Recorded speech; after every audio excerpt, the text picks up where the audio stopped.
Solution गुरु tricky law channel में मैं प्रतिज्ञा सिसोदिया आप सभी का मोस्ट वेलकम करती हूँ, हार्दिक स्वागत और अभिनंदन करती हूँ। मैं आपके लिए लेकर के आई हूँ आज ऐसा टॉपिक जो मानव अधिकार अधिनियम 1993 ह्यूमन राइट प्रोटेक्शन एक्ट 1993 पे आधारित है। और इसमें से मैं आपको बताऊंगी, ट्रिक्स बताऊंगी, ऐसी टिप्स बताऊंगी जो आपके लिए बहुत आसान हो जाएगा याद करना। और याद करना ही नहीं बल्कि हमेशा के लिए याद रख लेना, माइंड में सेव कर लेना। ऐसी आपको टिप्स बताऊंगी, ट्रिक्स बताऊंगी जो आपके लिए बहुत हेल्पफुल होने वाला है ये आज का वीडियो। और तो चलिए हम शुरू करते हैं। वीडियो ये सभी एग्जाम के लिए इम्पोर्टेंट है, वैसे तो स्पेशली एमपी एडीपीओ के लिए ये बहुत ही इम्पोर्टेंट है ये टॉपिक। और वैसे भी ह्यूमन राइट का नॉलेज होना, ह्यूमन राइट का प्रोटेक्शन के लिए जो हमको जानकारी होना चाहिए कि हमें क्या क्या हमारे अधिकार है और उनका प्रोटेक्शन के लिए क्या क्या व्यवस्था की गई है। तो चलिए हम शुरू करते हैं। तो इसमें जो है ये जो मानव अधिकार संरक्षण एक्ट 1993 इसका नाम है। और इसमें टोटल जो चैप्टर है वो टोटल चैप्टर 8 चैप्टर है और टोटल सेक्शन 43 है। तो ये जो एक्ट है 4 चैप्टर में डिवाइडेड किया गया है। 4 चैप्टर में इसको ये जो है प्रोविजन दिए गए हैं इसके। और इसमें हम क्या बोलते हैं, इसमें जो 1993 मतलब ये लागू तो 28 जो है 28 सितंबर 1993 को ये लागू होता है माना जाएगा, मतलब ऐसा लिखा है इस एक्ट में। क्योंकि और ये जो 8 जनवरी 1994 में राष्ट्रपति की कंसेंट मिलती है और प्रकाशन जो होता है इसका 10 जनवरी 1994 को 1994 को, मतलब जो 8 जनवरी उसके बाद जो 10 जनवरी आती है 1994 की, उस समय ये प्रकाशित होता है। और लागू हुआ कब से माना जाएगा ये 28 सितंबर 28 सितंबर 1939 को ही ये लागू हुआ माना जाएगा।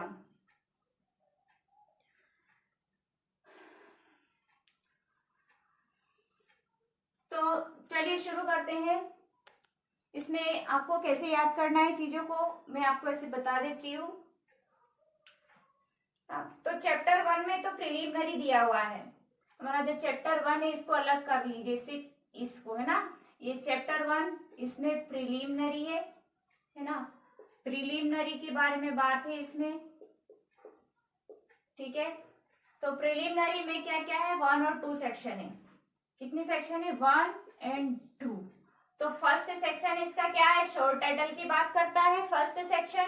और सेकंड में डेफिनेशंस दी गई है ए से डी तक, सॉरी ए से एन तक, इसमें डेफिनेशंस दी गई है 2 में।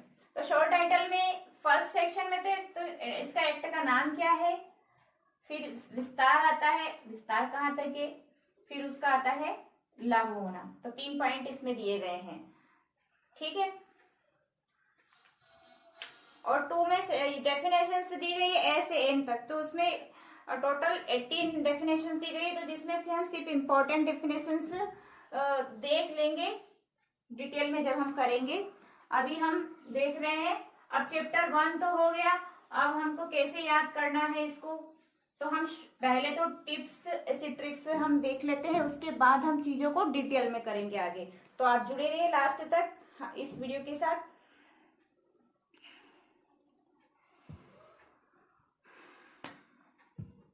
लास्ट तक बने रहिए।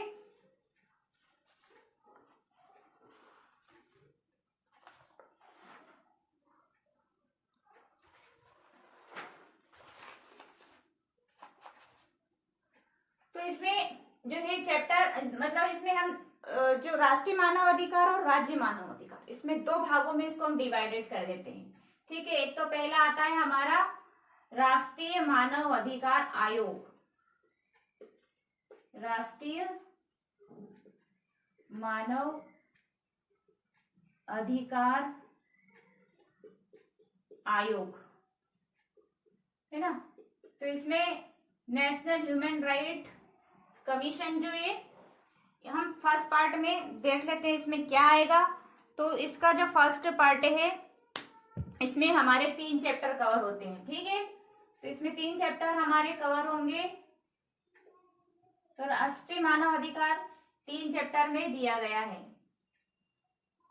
ठीक है। तो हम इसको 3 भागों में इस तरह से इसको ब्रेक कर लेते हैं, मतलब डिवाइडेड कर देते हैं चीजों को। तो हम 3 पार्ट में इसको बना लेते हैं, और मतलब चीजों को इसी तरह से पढ़ना चाहिए तो आसान हो जाता है। और जैसा वो चाहते हैं उसी तरह मतलब हमारा माइंड ऐसे होना चाहिए कि जैसे चीजों को पढ़ना चाहिए, इंटरेस्ट के साथ पढ़ेंगे तो बहुत इंटरेस्ट आएगा चीजों को। एक पूरी स्ट्रेटजी के साथ एक तरीका होता है पढ़ने का, तरीका सही हो पढ़ने का तो हमको इंटरेस्ट आएगा। तो हम चीजों को इंटरेस्टेड बना करके पढ़ेंगे, इजी बना करके पढ़ेंगे तो इंटरेस्ट भी आएगा पढ़ने में, और बहुत अच्छा लगेगा कि ला से अच्छा सब्जेक्ट, ला से अच्छी चीज तो कोई चीज है ही नहीं दुनिया में। तो ये हमको देखिए, फिर फर्स्ट इसका आता है चैप्टर हमारा 1 तो हो गया प्रिलिमिनरी में, 1 और 2 सेक्शंस उसका कवर हो गया। चैप्टर 2 आता है, ठीक है। चैप्टर 2 है, चैप्टर 3 है एंड चैप्टर 4। तो ये नेशनल ह्यूमन राइट जो है ना, राष्ट्रीय मानव अधिकार आयोग जो है, ये हमारा कवर हो जाएगा इन 3 चैप्टर्स में, 2, 3 और 4। तो इसमें सेक्शंस कौन कौन सी दी गई है, इसमें क्या दिया गया है चैप्टर 2 में। चैप्टर 2 में जो है मानव अधिकार का गठन होता है, ठीक है। इसमें गठन कर लीजिए। तो गठन के सेक्शंस कौन सी है, 3 से 6, ठीक है। 3 से 11 इसकी जो है ये सेक्शन से 3 से 11, ठीक है। 3 से 11 इसकी सेक्शन से ये गठन कौन करता है, तो सेंट्रल गवर्नमेंट इसका गठन करती है, ठीक है। गठन कौन करता है, सेंट्रल गवर्नमेंट गठन करती है। कॉन्स्टिट्यूशन जो है वो सेंट्रल गवर्नमेंट करती है। उसके बाद तीसरा आता है चैप्टर, उसमें क्या है, शक्तियां दी गई है ना, शक्तियां दी गई है। 3 में क्या किया है, शक्तियां और कार्य दिए गए हैं ना। ये जो आयोग है इसके कार्य और इसकी शक्तियां दी गई है 3 में, आयोग के कार्य और शक्तियां, ठीक है।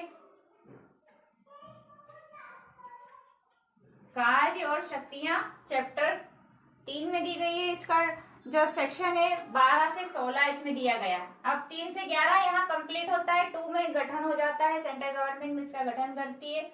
उसके बाद 3 आता है चैप्टर शक्तियां और कार्य। कार्य ये कहां से कहां तक दिया गया है, तो इसमें 12 से 16, ठीक है। 12 से 16 इसमें सेक्शंस का ग्रुप है इसका। अब आता है चैप्टर 4 में प्रक्रिया दी गई है, ठीक है। प्रोसीजर जो है प्रक्रिया वो चैप्टर 4 में दी गई है। तो ये जो प्रक्रिया अपनाएंगे वो कौन सी प्रक्रिया होगी उसके बारे में, ये आयोग की जो प्रक्रिया होगी उसके बारे में चैप्टर 4 में दिया गया है। तो 17 से 20 तक, 70 to 20 तक, 70 to 20 तक इसका सेक्शंस का ग्रुप दिया गया है, ठीक है। अब डिटेल में हम करवा देंगे, बस ये हम टिप बता रहे हैं, तरीका याद करने का, पढ़ने का। ये ट्रिक्स है, ये टिप्स है इस तरह की जो इजीली आपको याद हो जाएंगी। तो चैप्टर 1 प्रिलिमिनरी, चैप्टर 2 में गठन, फिर हमारा आता है राष्ट्रीय मानव अधिकार आयोग। राष्ट्रीय मानव अधिकार में 3 चैप्टर कवर हो जाते हैं, 2 में गठन हो जाता है, 3 से 11 सेंट्रल गवर्नमेंट करती है, हाँ सेंट्रल गवर्नमेंट करती है, केंद्रीय सरकार करती है। 3 में शक्तियां है और कार्य है ना। ये आयोग के कार्य क्या है तो और शक्तियां वो 3 में दिए गए, 12 से 16। और हमारा 4 नंबर का चैप्टर आता है, इसमें प्रोसीजर दी गई, प्रक्रिया दी गई, 70 to 20, 17 से 20। तो ये हमारे यहाँ तक हमारा कंप्लीट हो जाता है राष्ट्रीय मानव अधिकार आयोग। अब हमारा आता है स्टेट आता है, अब ठीक है, राज्य मानव अधिकार आयोग आता है। सेकंड पार्ट में हमारा आता है राज्य मानव अधिकार आयोग। अब राज्य मानव अधिकार आयोग में 2 चैप्टर कवर हो जाएंगे हमारे, इसमें 3 कवर हो गए और 2 चैप्टर हमारे राज्य में कवर हो जाएंगे। ठीक है, तो ये है राज्य मानव अधिकार आयोग।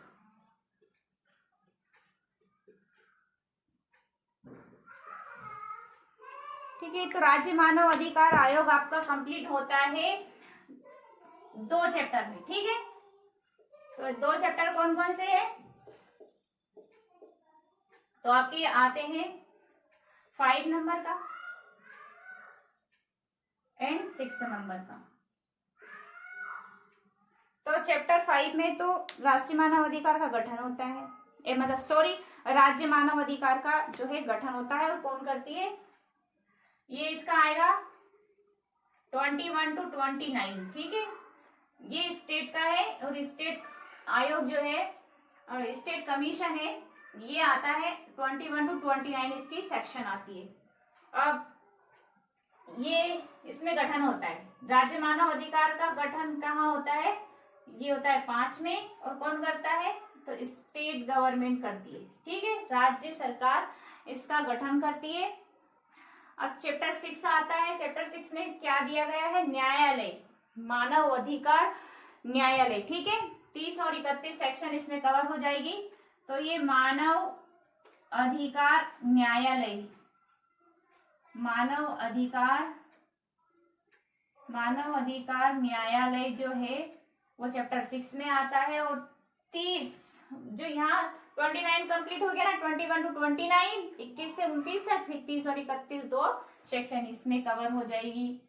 तो बहुत इजी है, और यही ठीक है, बहुत इजी है याद करना इस तरीके से। जब हमारा बेस कंप्लीट हो जाएगा तो आसानी से सब सेक्शंस भी याद हो जाएगी, और इजी तरीके से सब कुछ हम कवर कर लेंगे। फिर आगे जाके हम डिटेल में करेंगे चीजों को।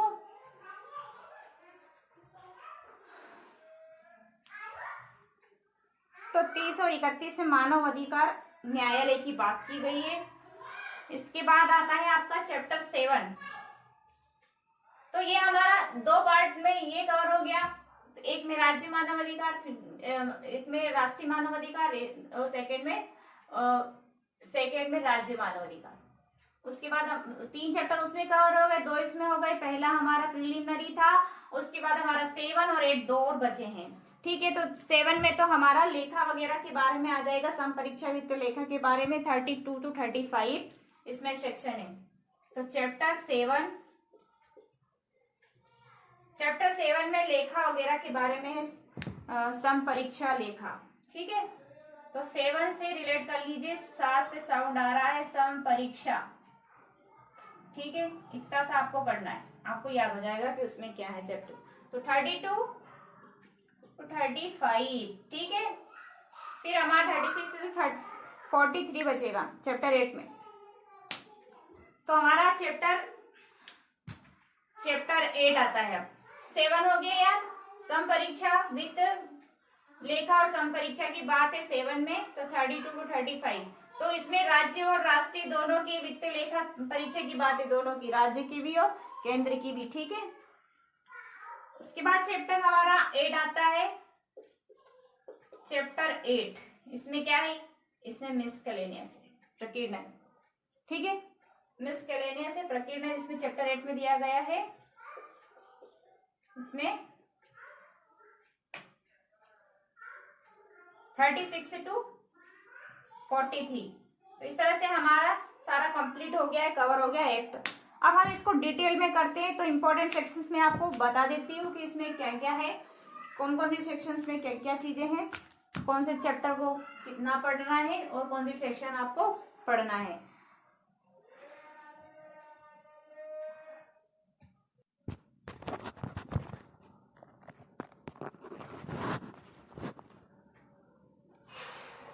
हाँ, तो हम चैप्टर 2 में आए हैं। चैप्टर 2 करते हैं।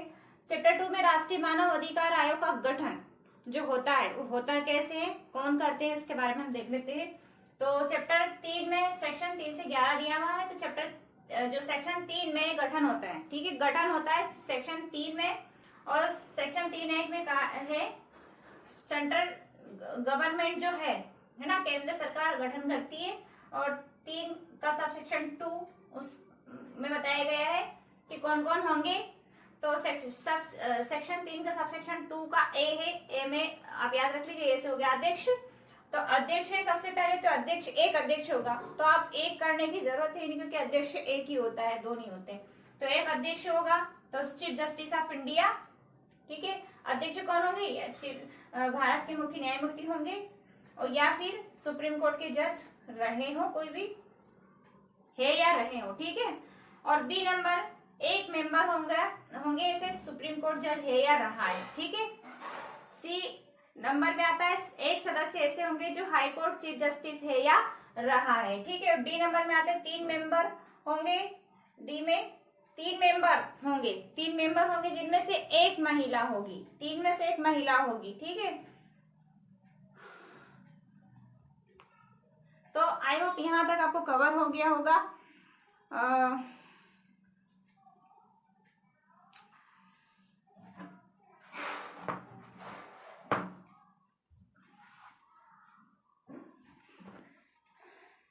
तो जैसे एक तो 3 में से एक महिला होगी, ये हो गया हमारा कंप्लीट। उसके बाद हमारा 3 का सबसेक्शन 3 आता है आयोग।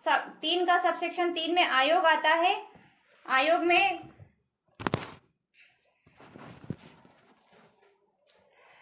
ठीक है, 3 का सबसेक्शन 3 में आयोग में कौन कौन होंगे उनके बारे में, कौन कौन से आयोग है। तो एक तो हो गया NCBC, NCM, NCPCR, SC/ST commission, NCWCC and disabilities.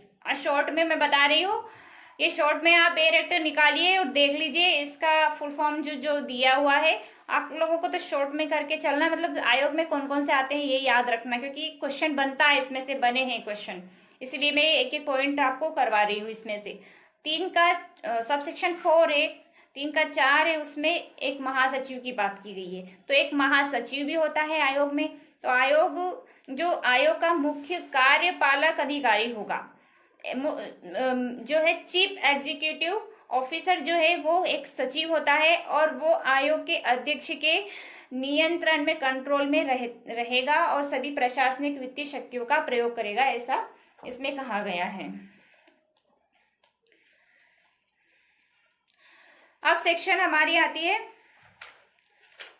Important चीजें मैं कवर करवा देती हूँ, बाकी जो रह जाएगा, मतलब जो रह जाता है वो आप डायरेक्ट से देख लीजिएगा क्या क्या चीजें छूटती है। और आप लोगों से मेरी रिक्वेस्ट है कि आप लोगों को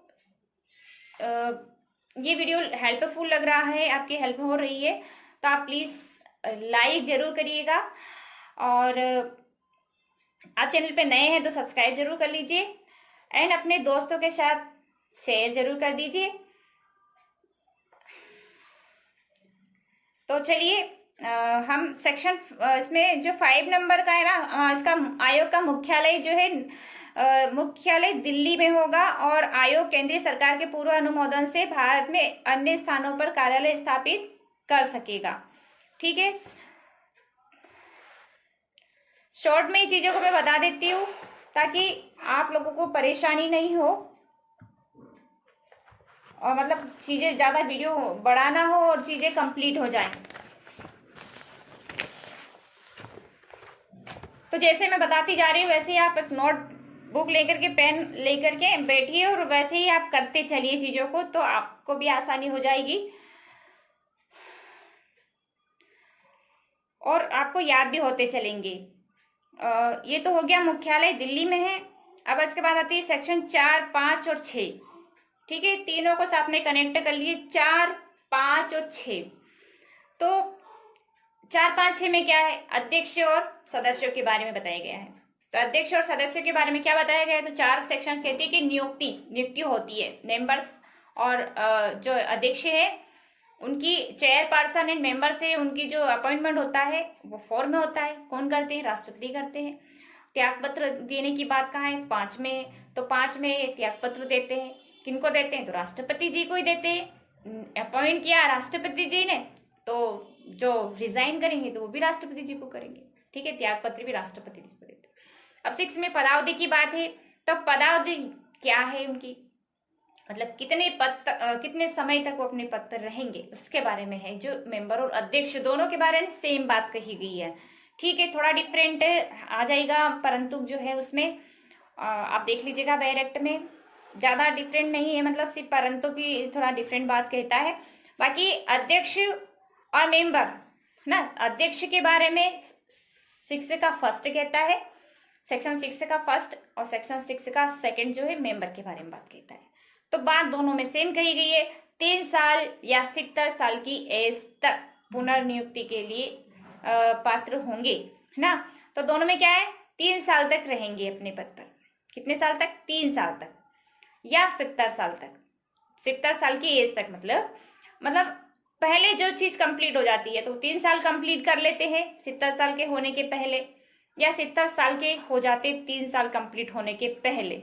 ठीक है, तब ये दोनों कंडीशन इसमें, तो फिर से नियुक्ति हो सकती है, लेकिन कब हो सकती है? 70 साल के हो जाएंगे उसके बाद नहीं होगी, लेकिन 70 साल के पहले उन्होंने 3 साल कंप्लीट कर लिए और 70 साल के वो हुए नहीं है, टाइम बचा है, तो फिर से उनको अपॉइंट किया जा सकता है। ठीक है, इस सेक्शन का कहने का मतलब यह है। तो आई होप आपको यहाँ तक कवर हो गया सेक्शन 6 तक। अब आता है सेक्शन चैप्टर हमारा 4 आता है। सॉरी, अभी तो चैप्टर हमारा यही चल रहा है, 4 कहाँ आएगा? 6, 7 हमने छोड़ दिया है, 8 छोड़ दिया है। ठीक है, इंपॉर्टेंट सेक्शन हम कर रहे हैं, 9 और 10 भी हमने छोड़ दिया है। हाँ, तो हम सेक्शन चैप्टर 3 में आते हैं। 3 में क्या है? शक्तियां दी गई है और कार्य दिए गए हैं। ठीक है, तो सेक्शन मतलब चैप्टर हमारा 3 है, इसमें पावर्स दिए गए, फंक्शंस दिए गए हैं, functions and powers of the commission के। ठीक है, तो इसमें कमीशन कौन सा? वही राष्ट्रीय आयोग की बात है यहाँ पर। तो 12 में राष्ट्रीय आयोग के कृत्य बताए गए हैं, आयोग के कृत्य। ठीक है, तो कौन कौन से काम करेंगे? या तो सभी काम करेंगे या कुछ काम करेंगे, जो इसमें सेक्शन 12 में बताए गए हैं 12 में। ठीक है, तो ए से जे तक, क से ण तक इसमें फंक्शंस दिए गए हैं। तो डिटेल में मैं आपको नहीं बताऊंगी, आप डायरेक्ट में देख लीजिएगा क्या क्या दिए गए हैं। ठीक है, सेक्शन 13 बहुत बार पूछा गया है 13 में। ठीक है, ये वेरी इंपॉर्टेंट है, काफी बार पूछा गया है। और जो नहीं पूछा गया है उनमें भी मैं आपको बता दूंगी, वो भी इम्पोर्टेंट है, उन पे ज्यादा ध्यान देना है, क्योंकि जो पूछा गया हो सकता है वो नहीं पूछे जाए इस बार, और जो बच गया उसमें से पूछ लिया जाए। जो कुछ इंपॉर्टेंट चीजें मैं आपको कवर करवा देती हूँ। तो 13 में शक्तियां, कौन सी शक्तियां? 13 में 13 में शक्तियां हैं किसकी? आयोग की पावर है। क्या पावर है? जांच से संबंधित। क्या क्या जांच? जो सीपीसी और सीआरपीसी का चैप्टर 26 है, सिविल न्यायालय की पावर होगी आयोग को। ये जांच वगैरह जो करेगा ना आयोग, तो जो सीआरपीसी का 26 में जो उनको पावर होती है सिविल न्यायालय को, है ना, वही आयोग की पावर होगी।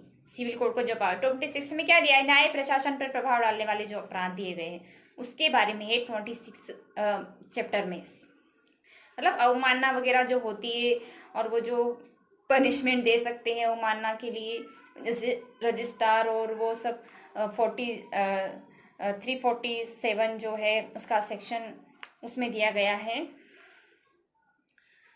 उसके बारे में है।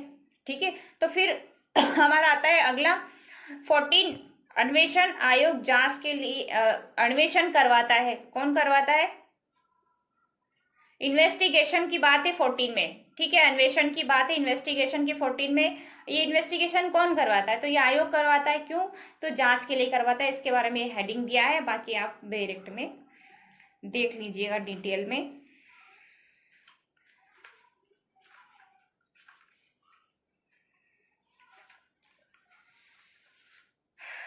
मतलब ये समन वगैरह हाजिर करना, परीक्षा करना साक्ष्यों की, ये सारे काम रिकॉर्ड करना चीजों को, ये सब किया जाता है इसमें। 15 आयोग के समक्ष व्यक्तियों द्वारा किए गए कथन, जो आयोग के समक्ष आएंगे, जो पर्सन जिनका कि मानवाधिकार का उल्लंघन हुआ है, वो लोग जो स्टेटमेंट देंगे आयोग को, उनका जो यूज है वो सिविल क्रिमिनल कार्यवाही में नहीं होगा। इसके बारे में 15 सेक्शन 15 धारा 15 बताती है। 16 उन व्यक्तियों की सुनवाई जिन पर प्रतिकूल प्रभाव पड़ना संभाव्य है। उन व्यक्तियों की सुनवाई होगी 16 में जिन पर प्रतिकूल प्रभाव पड़ना संभाव्य है, ये 16 में है। तो ये 14 पूछा नहीं गया है, 15 भी नहीं पूछा गया है, 16 भी नहीं पूछा गया है, लेकिन ये नहीं पूछे गए हैं, इसीलिए इस बार आ सकते संभावना है। इनको जरूर आप अच्छे से पढ़िएगा, ठीक है। और ये इजी भी है। वैसे 16 इतना इंपॉर्टेंट नहीं है, सिर्फ आप ये देख लीजिए हेडिंग कि इसमें दिया क्या है, कभी आ सकता है। चैप्टर 4 आता है प्रक्रिया, प्रोसीजर दी गई है। आयोग की जो प्रोसीजर है वो चैप्टर 4 में दी गई है, 17 से तो 20 तक दी गई है, ठीक है। 17 to 20 तक ये दी गई है प्रोसीजर चैप्टर 4 में।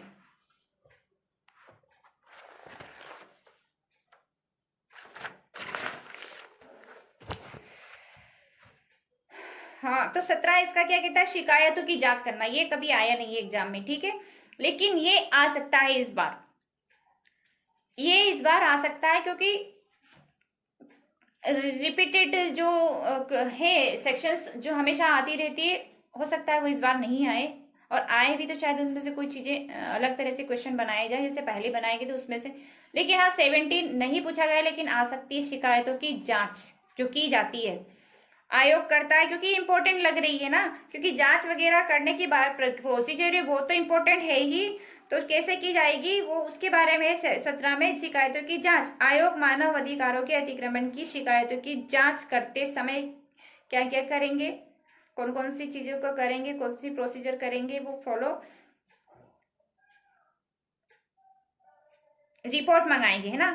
तो शिकायतों की जांच करते समय आयोग क्या करेगा, रिपोर्ट मंगाएगा। किन से मंगाएगा, सेंट्रल गवर्नमेंट से और स्टेट गवर्नमेंट से। आप बेयर एक्ट लेके जरूर बैठिए, तभी आपको सेक्शन समझ में आती जाएगी और याद भी होती जाएगी, ठीक है।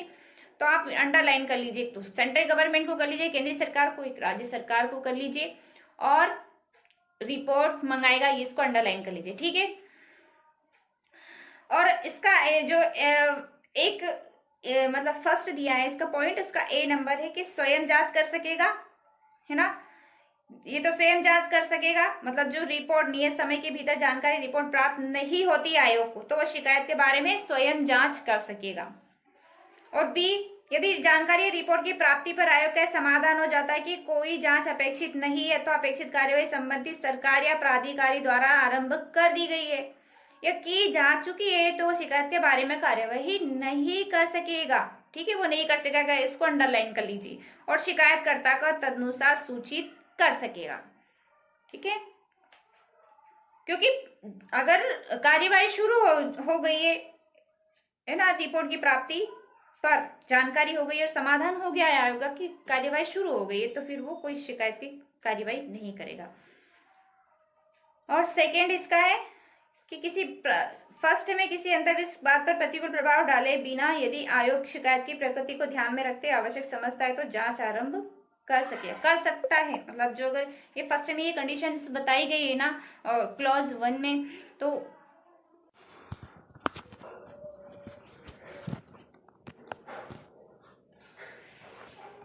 हमारा सेक्शन 17 हो गया कंप्लीट। अब हम आगे बढ़ते हैं, इंपॉर्टेंट सेक्शंस और कर लेते हैं। 19 है सशस्त्र बलों की बाबत प्रक्रिया। जो सेना वगैरह है, उनके बारे में क्या प्रोसीजर होगी उसके बारे में 17 में बताया गया है, और ये आया हुआ है छत्तीसगढ़ एडीपीओ 2006 में, ठीक है। और सेक्शन 20 है इंपॉर्टेंट, आयोग की वार्षिक और विशेष रिपोर्ट।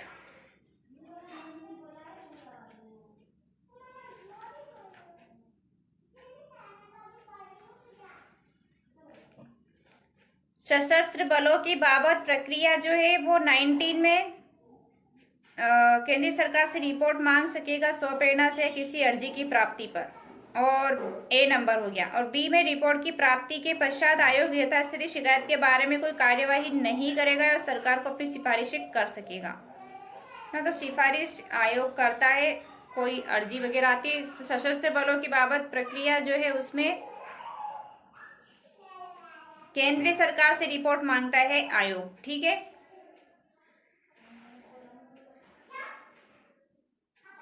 ना। तो इसमें क्यों मानव अधिकारों के जो अतिक्रमण की जो शिकायतें होती है उसके बारे में जो कार्यवाही करते समय निम्नलिखित प्रोसीजर को फॉलो वो करता है आयोग। ए और बी पॉइंट इसमें दिया गया है, सबसेक्शन 1 का ए और बी, और 19 का सबसेक्शन 2। उसमें क्या है, केंद्रीय सरकार सिफारिशों पर की गई कार्यवाही के बारे में आयोग को 3 मास के भीतर या ऐसे और समय के भीतर जो आयोग अनुज्ञात करे सूचित करेगी, है ना। सिफारिश कौन करता है, आयोग ने सिफारिश की केंद्र सरकार को। अब केंद्र सरकार क्या करते हैं सबसेक्शन 2 में कि जो आयोग ने जो सिफारिश की उस पर कार्यवाही के बारे में आयोग को 3 महीने के भीतर, है ना, 3 महीने के अंदर सूचित करता है। ठीक है, आयोग को, सेंट्रल गवर्नमेंट। और ठीक है, ये तो अपना बस ये कंप्लीट हो गया, यहां तक आपको करना है 19 में। ये इंपॉर्टेंट पॉइंट है 1 और 2। इसके बाद आता है 20 में आयोग की वार्षिक और विशेष रिपोर्ट जो है ना, annual and special report of the commission. तो आयोग केंद्रीय सरकार को संबंधित राज्य सरकार को वार्षिक रिपोर्ट प्रस्तुत करेगा। आयोग क्या करेगा, केंद्र सरकार को भी, मतलब सेंट्रल गवर्नमेंट को भी, स्टेट गवर्नमेंट दोनों को ही वार्षिक रिपोर्ट प्रस्तुत करेगा। और किसी भी समय ऐसे विषय पर जो उसकी राय में इतना अत्यावश्यक है, महत्वपूर्ण है कि उसको वार्षिक रिपोर्ट के प्रस्तुत किए जाने तक आस्थगित नहीं किया जाना चाहिए, विशेष रिपोर्ट प्रस्तुत कर सकेगा। ठीक है, तो बस ये पॉइंट आपको याद रखना है कि क्या करेंगे। वैसे ये आती नहीं है सेक्शन चैप्टर 4 में जो प्रोसीजर दी गई है इसमें 17 to 20 है, तो 17, 19 और 20 सेक्शन आपको याद करना है। तो बस याद रखना है कि है क्या, इसमें ज्यादा इंपॉर्टेंट तो नहीं है, पर 17 जरूर इंपॉर्टेंट है। चैप्टर 5 आता है राज्य मानव अधिकार आयोग। राज्य मानव अधिकार आयोग का गठन वगैरह जो होता है उसके बारे में 5 में आता है। 21 to 29 सेक्शन इसमें दी गई है। तो 21 में गठन होता है स्टेट ह्यूमन राइट कमीशन जो है, इस constitution of state human right commission का जो कॉन्स्टिट्यूशन होता है, गठन होता है, कौन करता है, राज्य सरकार करती है। राज्य का है तो राज्य सरकार करेगी। निकाय का गठन करेगी जिसका नाम राज्य मानव अधिकार आयोग होगा। ठीक है, ये आएगा। और वैसे ये आता नहीं है लेकिन है इम्पोर्टेंट, ये इस बार आ सकता है ना। ये आता नहीं है, अभी तक आया नहीं है, लेकिन इस बार आ सकता है।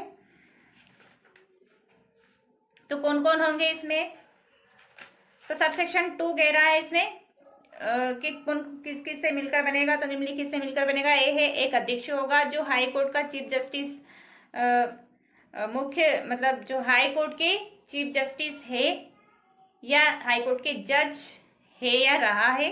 ठीक है, इस रहा है, ठीक है, रहा है मतलब। और बी में एक सदस्य, एक मेंबर ऐसे होंगे जो किसी हाई कोर्ट के जज रहे हैं या राज्य में जिला न्यायालय या का न्यायाधीश है या रहा है। ठीक है, या तो मतलब इसमें 2 पॉइंट आ गए। मेंबर जो पी नंबर में मेंबर है उसमें एक तो हाई कोर्ट के चीफ जस्टिस आ जाएंगे, है या हाई कोर्ट जज है या रहा है, और तीसरा पॉइंट है जिला जज है या रहा है, मतलब सेकंड पॉइंट है जिला जज है या रहा है, और तीसरा पॉइंट है जिला जज 7 ईयर तक रहा है। ठीक है,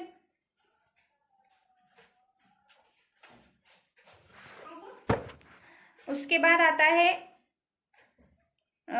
सचिव। तो तीसरा पॉइंट है इसका सचिव की, इसमें सी नंबर है इसमें, मानव अधिकारों का ज्ञान है जिनको, वो ऐसा रहेगा।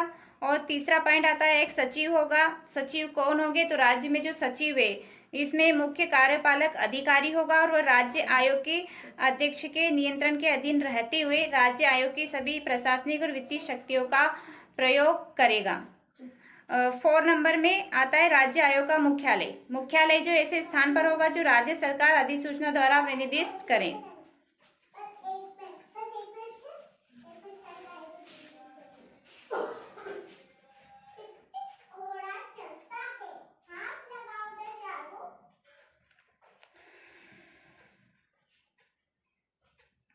बाकी के पॉइंट आप लोग देख लीजिए कि इसमें क्या क्या होगा, ठीक है, क्योंकि हम आगे बढ़ते हैं, हमको कंप्लीट कर लेना है आज ही सारी चीजों को।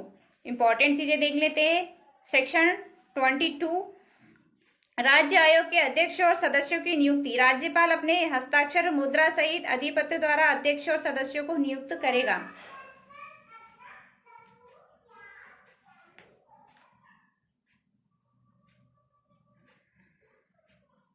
अध्यक्ष और सदस्य की नियुक्ति के बारे में 22 में दिया गया है, अपॉइंटमेंट 22 में है।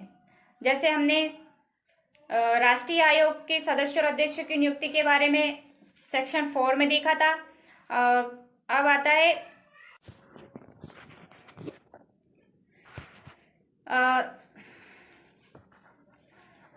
सेक्शन जो है इसमें हमारा 23 आता है।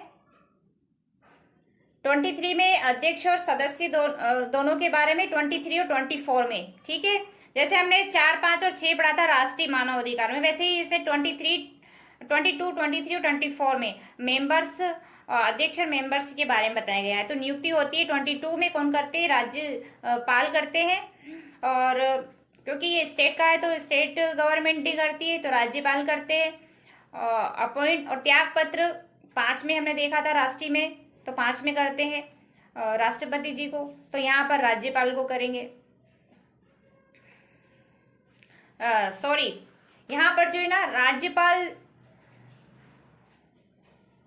फर्स्ट पॉइंट है इसका त्याग पत्र जो है, इसमें 2 बातें गई, एक तो त्याग पत्र और हटाया जाना।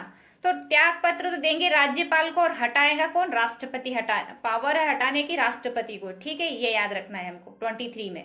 और 24 पदावधि की बात है, तो पदावधि जो है राष्ट्रीय में 6 में दी गई थी, अब 24 में पदावधि दी गई है मेंबर और अध्यक्ष की। स्टेट की बात है यहाँ पर राज्य आयोग में।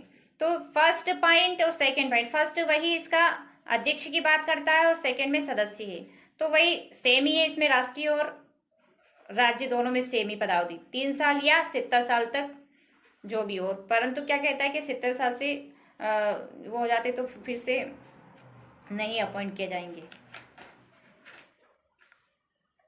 पुनर्नियुक्ति के लिए पात्र होंगे, ये बात कहती है इसमें भी, जैसे राष्ट्रीय में कहा है।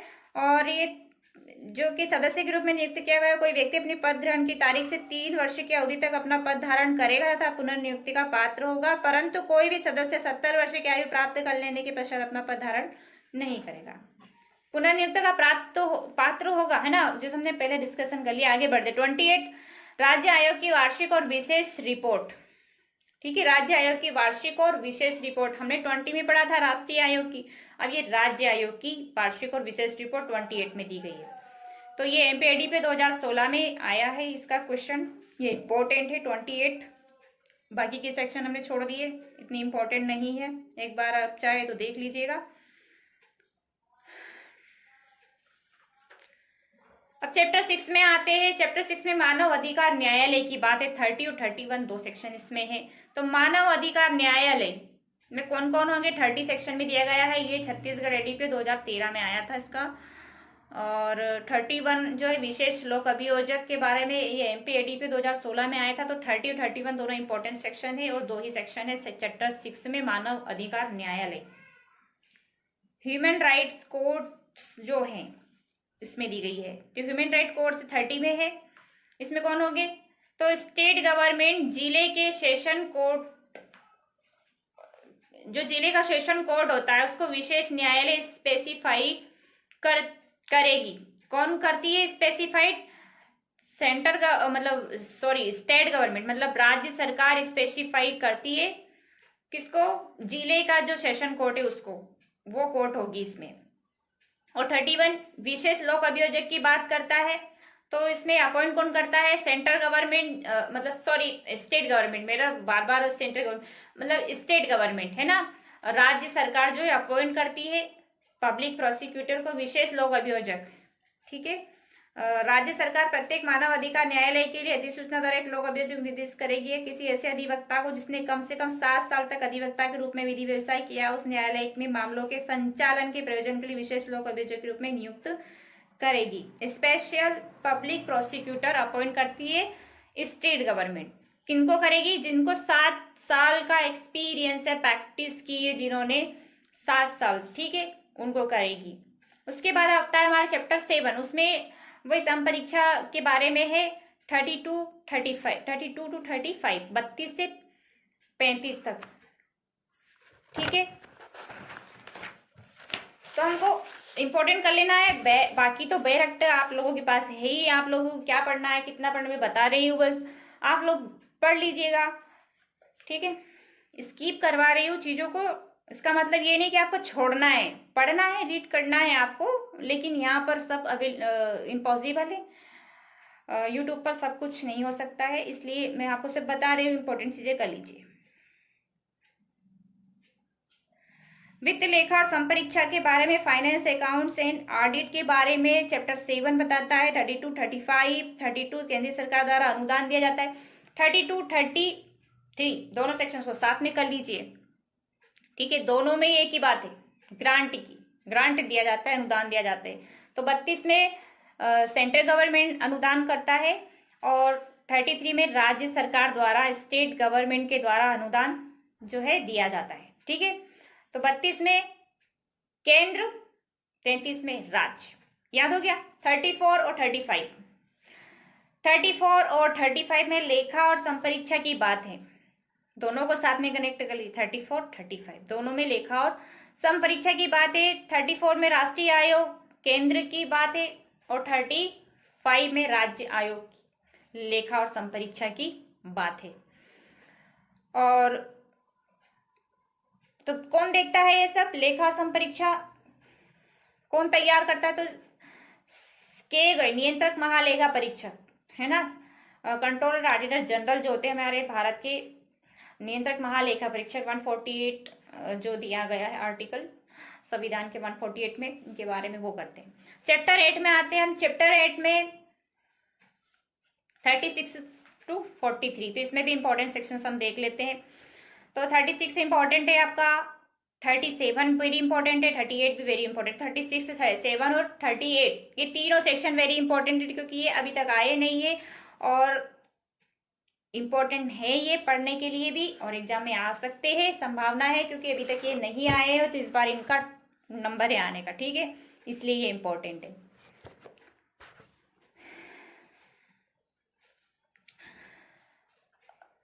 हाँ, तो 36 में आयोग की अधिकारिता के अधीन न आने वाले विषय के बारे में 36 में है। 37 है विशेष अन्वेषण दलों का गठन, तो ये सरकार करती है, कोई सी भी सेंट्रल गवर्नमेंट भी कर सकती है और स्टेट गवर्नमेंट भी, सरकार में दोनों सरकार आ जाती है, ठीक है। 37 विशेष अन्वेषण दलों का गठन जो है 37 में किया जाता है। 38 सद्भावपूर्वक की गई कार्यवाही का संरक्षण है। 38 में जो गुड फेथ में जो भी कार्य किए गए हैं उनको प्रोटेक्शन दिया जाएगा, ठीक है, उसके बारे में है 38 में,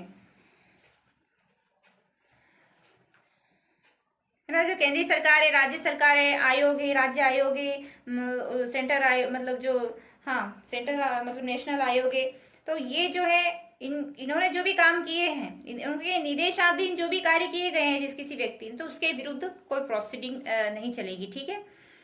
और 39 सदस्यों और अधिकारियों का लोक सेवक होना। 39 क्या है? 39 सदस्यों और अधिकारियों का लोक सेवक, पब्लिक सर्वेंट होने की बात करता है 39 में क्या है? सर्वेंट। कौन सा सर्वेंट? Public servant. तो जो IPC 21 में बताया गया है वो पब्लिक सर्वेंट माने जाएंगे, सदस्य और अधिकारी, ठीक है। और 40 आता है आपका, 40 में नियम बनाने की पावर दी गई। 40 और 42 साथ में कर लीजिए, क्योंकि 40 और 42 दोनों में सेंट्रल गवर्नमेंट के बारे में है, केंद्र सरकार के द्वारा जो नियम बनाया जाता है, नियम बनाने की जो पावर है वो 40 और 42 दोनों में केंद्र सरकार को है। तो नियम बनाने की पावर जो है 40 में है, और 42 में कठिनाइयों को दूर करने की, रिमूव और डिफिकल्टीज की जो पावर है वो 42 में है। ये भी सेंट्रल गवर्नमेंट को, दोनों में 40-42 दोनों सेंट्रल गवर्नमेंट की पावर है, ठीक है। और 40A और 40B 40A और 40B दोनों में आयोग की पावर है, ठीक है। 40A और 40B में आयोग की पावर है, तो कौन सी पावर है? राष्ट्रीय आयोग की पावर है ये, है ना। आयोग कौन सा? राष्ट्रीय आयोग। तो भूतलक्षी नियम बनाने की शक्ति है 40Q में, और बी में विनियम बनाने की शक्ति है, ठीक है, हो गया। अब 41 आता है नियम बनाने की राज्य सरकार की शक्ति। अब नियम कौन बनाता है? राज्य सरकार 41 में, ठीक है, स्टेट गवर्नमेंट है वो नियम बनाता है 41 में। और 43 निरसन और व्यावृत्तियां, ठीक है, ये इंपॉर्टेंट है वैसे, क्योंकि ये 2016 में आया था एमपीएडीपीयू में। तो नियम बनाने की केंद्रीय सरकार की जो पावर है, मतलब जो वो 40 में दी गई है, 42 में घटनाएं को दूर करने की केंद्रीय सरकार की, फिर 40A और 40B आता है तो राष्ट्रीय आयोग की पावर आ गई है। 41 में नियम बनाने की राज्य सरकार की शक्ति स्टेट गवर्नमेंट की सिर्फ एक में दी गई है 41 में, ठीक है, याद रख लीजिएगा। 43 में निरसन और व्यावृत्तियों की बात करता है। तो इस तरह हमारा ये एक्ट कंप्लीट हो जाता है। आई होप आपको अच्छा लगा है, समझ में आया होगा। अगर आपको अच्छा लगा है, पसंद आया है, तो आप कमेंट करके जरूर बताइए कि आपको कैसा लगा है। और अच्छा लगा है तो प्लीज लाइक जरूर करिए और अपने दोस्तों के साथ शेयर कर दीजिए, ताकि मैं और भी आगे आने वाली मतलब आगे आपके लिए और भी हेल्पफुल इस तरह की वीडियो लेकर के आती रहूं, और मुझे पता भी चले कि आप लोगों को कैसा लगता है मेरा ये वीडियो। और आप नए हैं चैनल पे सब्सक्राइब जरूर कर लीजिए और बेल आइकन को जरूर प्रेस कर दीजिए, ताकि आने वाली वीडियो की नोटिफिकेशन आपको अवेलेबल हो सके। Thank you so much. मिलते हैं नेक्स्ट वीडियो में, तब तक के लिए टेक केयर, बाय बाय।